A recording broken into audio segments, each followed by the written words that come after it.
As a child, Bobbi Jo Reed struggled with low self-esteem and feelings of disconnect within her own family as well as her peers.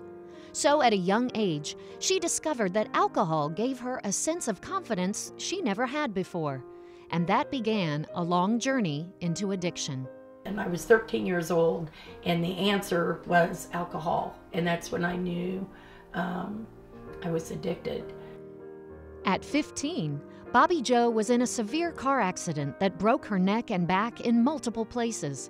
Doctors put her on strong painkillers, which just compounded the effects of the alcohol that she continued to use. Life began to spiral out of control for Bobbi Jo. She experienced rape multiple times and found herself in a cycle of addiction, violent relationships, prostitution, and homelessness for a total of 22 years.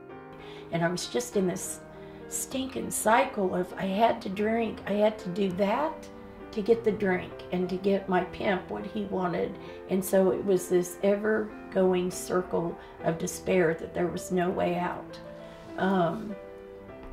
So I ended up being homeless and in the streets and basically living like an animal. And I remember I went a year and a half without looking in a mirror because I avoided mirrors at all costs because I couldn't stand to see what was looking back at me. The turning point for Bobbi Jo came about a month after her dad's death. I got sober 1 month to the day of my dad dying, and I had tried to drown myself and kill myself with alcohol in that month. And I remember I got to detox in a yellow cab, and the guy couldn't speak English, and I really don't know how I got there or why. Today I know it was divine intervention, and it was nothing but God that got me to that detox in that yellow cab. Bobbi Jo says she knows now that God's plan was to help her get through those desperate times so He could use her in a powerful way to help others. After completing treatment and volunteering at the center, she began to feel like she had purpose and a sense of completeness. On January 1st, 1999, Bobbi Jo's life found new direction. Even though I was in recovery, I still had fear in my life. And that morning I woke up and the Holy Spirit was dwelling in me. And ever since that day, He's led and directed me and showed me exactly what I was supposed to do. And I am His servant and honored to be that. And what a blessed woman I am. I get to live around miracles. I get to see people come back to life every single day. Bobbi Jo founded Healing House Incorporated in 2003 in Kansas City and is now focused on changing lives, restoring hope, and improving the community.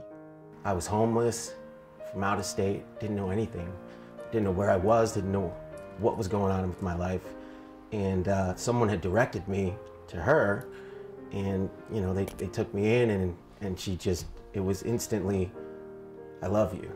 You know what I mean? So I was like, oh my gosh, because I had just lost my mom probably a year before I got here. And I never mourned her, I never dealt with anything, you know, I was just self-medicating constantly. And suddenly I had a mom. The Healing House Ministry continues to expand. It now includes 12 transitional housing buildings and recovery services for nearly 170 adults and 30 children at one time. Over the years, it has served more than 4,000 in the Kansas City community. Recently, the Healing House was chosen as one of 4 recovery centers in the state to receive funding through the Opioid State Targeted Response Grant. But the road to recovery does not end with this success. Bobbi Jo continues to lead by example. I think she's so committed to her recovery, and she always lets us know that even with her length of sobriety, she still has to continue to go to meetings, and she still continues to help the newcomer, which helps me remember with my long-term sobriety that, you know, that newcomer is the one that helps keep me sober and keeps me going. I don't feel like I'm a champion. I just feel like I'm so blessed getting to do, you know, I feel honored to be able to do the work that I get to do each and every day, and to have the recognition from the state is amazing, and I thank everybody for that. She's got a huge heart and a lot of patience, because she's dealing with humans that you need patience to get to truly who they are. You know, because a lot of us come in and we are scaled over with walls and hurts, and she gets through to that, you know. There's a kindness, there's a God-given love there that shines, and you can't help but be affected by it.